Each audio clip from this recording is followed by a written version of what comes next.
Hello, my name is Vincent Burnett, Professor V from Victory Realty Finance Academy. We're opening minds to open doors. Today I'd like to cover federal and state laws pertaining to real estate, particularly with a particular emphasis on the federal laws. I'll start with the summary important points, and if you have any questions, feel free to ask, or in cyber world, you can message me at victoryrfa@gmail.com. Okay, summary important points. The major federal law that affects real estate and commerce in general in the United States of America is the Civil Rights Act of 1866. Civil Rights Act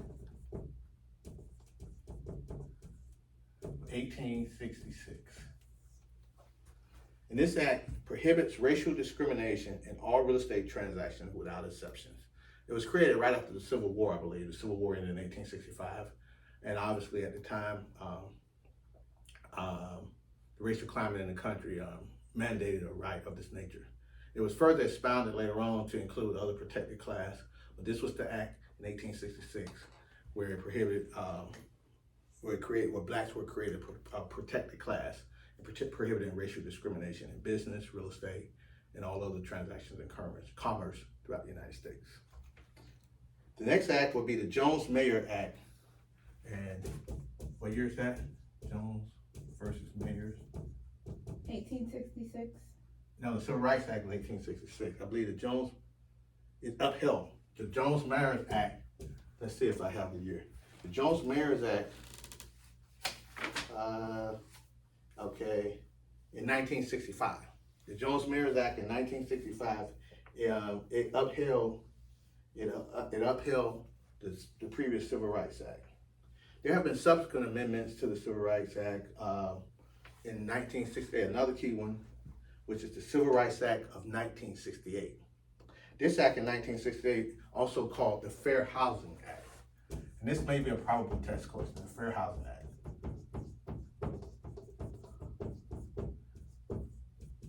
Which is a spinoff of the Civil Rights Act of 1868. Of 1968, I'm sorry, I said 1868. And this act, the Fair Housing Act, the Fair Housing Act is contained in Title VII of the Civil Rights Act. It includes amendments, prohibits discrimination on the basis of race, color, religion, sex, and national origin when selling or renting residential property. The law covers residential dwellings and apartments, single family and multifamily, as well as vacant land acquired for the purpose of constructing residential dwelling. This act prohibits discrimination in sales, leasing, advertising, or rentals, financing, and brokerage services. And if you walk into your local realtor or even your MLO, mortgage loan officer office, typically you'll see this banner and indicating such. Basically, it prohibits discrimination, and you see that protected classes were expanded, not just race, but race, race, color, religion, sex, and national origin. Then realtors are required to treat everyone the same. As a licensee, basically you're looking at their ability to buy, their willingness to buy, to be a ready and willing and able buyer, and the mortgage professional making their lending decisions accordingly, based upon those same criteria. In 2021, President Biden signed an executive order requiring the Department of Housing and Urban Development, HUD, which to enforce the Fair Housing Act to prohibit discrimination based upon sexual orientation and gender identity. HUD extended the protections based on sex discrimination to include sexual orientation and gender identity. Okay. The next act I'd like to cover is the ADA. Have any idea what that acronym stands for? No? Yes. Okay. Americans with Disabilities Act. The ADA, the American Disabilities Act. The American Disability Act prohibits discrimination in places of public accommodation and commercial facilities such as hotels and real estate offices. So not just real estate. This is the act that's common throughout the country, that in public accommodation, government buildings, even private buildings that serve and facilitate the public, where you have to have reasonable accommodation for people who are wheelchair access or people who are disabled. Okay. The Interstate Land Sales Full Disclosure Act allows the purchaser who received the required property report before signing the contract to cancel the contract within 7 days. Developer must register subdivisions of 100 or more lots with the Consumer Financial Protection Bureau. Wow, that says a lot. I'm not sure from my feedback, I'm not sure how much of that particular act is emphasized as far as from a test perspective, and it's not as commonly known, obviously, as some of the other ones, the ADA Act, Fair Housing Act, or the Civil Rights Act, 1868. But what it's called, could you read it? It's the Interstate Land Sales Full Disclosure Act. Wow. And basically, this was an act created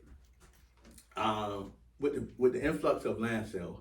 There was a time, particularly in the mid 1940s to the mid 1970s, where access to data wasn't as readily known or for investors, and this gave some clients a sense of fairness to purchasers who are being solicited to purchase unknown, sight unseen, vacant land.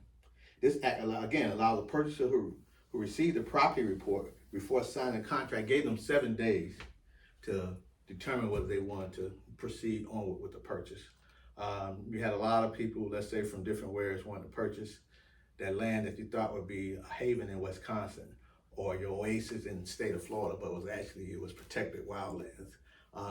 Giving you an opportunity for when you're doing speculative investment for that land purchase to cancel within 7 days. Also, developers who had these large acreage parcels, and they may have subdivided them, but it turned out those lots still may not be buildable, may not have the infrastructure, things of that nature. They're required to register their subdivision if they had 100 or more lots with this is a federal agency, the Consumer Financial Protection Bureau. So again, I'm just giving you the feedback of the act, where you have some idea what it is, it represents, and some familiarity with it if questioned on the state exam. Another one, the Florida Residential Landlord Tenant Act. Florida Residential Landlord Tenant Act. I'm gonna use the acronym. Florida Residential Landlord Tenant Act. Basically, obviously, this is an act that determines the rights and responsibilities of residents and of landlords and tenants in the state of Florida. This act requires landlords to what? Maintain security deposits and advance rent in a separate non-interest bearing escrow account. 2, to maintain security deposits and advance rent in a separate interest-bearing account and pay the tenant 5%. If it's maintained in the interest-bearing account, to pay the tenant 5% interest or 75% of the interest that's earned on the account.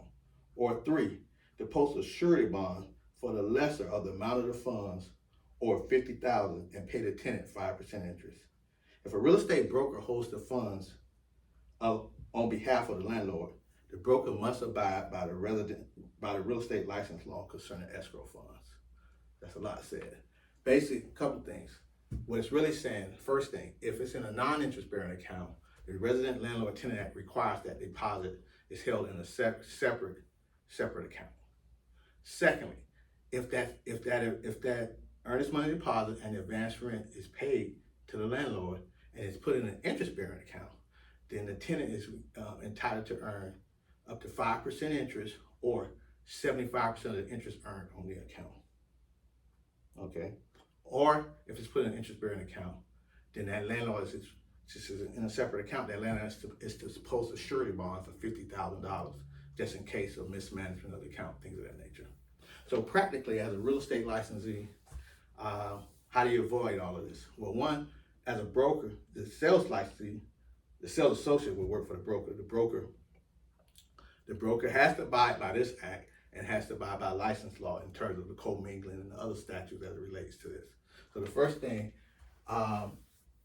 it has to account for all funds, act diligently, things of that nature. Typically, most of the times, the advance rents as well as deposits are placed in a non-interest bearing account.